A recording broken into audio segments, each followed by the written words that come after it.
যদি আজ তোমার জীবন কঠিন বলে মনে হয়, তাহলে একটা কথা মনে রাখতে হবে, সহজ রাস্তা কখনো মানুষকে শক্তিশালী বানায় না।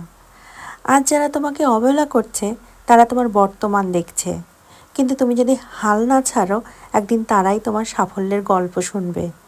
জীবনে হার মানা খুব সহজ, একবার ব্যর্থ হলেই থেমে যাওয়া সহজ, কিন্তু যারা বারবার পড়ে গিয়ে আবার উঠে দাঁড়ায়, ইতিহাস কিন্তু তাদেরই মনে রাখে। মনে রাখতে হবে কি জানো তো, সফল মানুষদের জীবনেও অন্ধকার ছিল। পার্থক্য শুধু একটাই, তারা অন্ধকারকে শেষ বলে মানেনি, নতুন শুরুর সুযোগ হিসেবে দেখেছে। অন্যের জীবনের সঙ্গে নিজের জীবন তুলনা করাটা নিতান্তই বোকামি। কারণ কারোর সফলতা আসে 20 বছরে, আবার কারোর 40 বছরে, কারোর 50 বছরে। তাই পরিশ্রম করতে হবে, কঠোর পরিশ্রম, যেটা নিজের লক্ষ্যে নিয়ে যাবে এক সময়।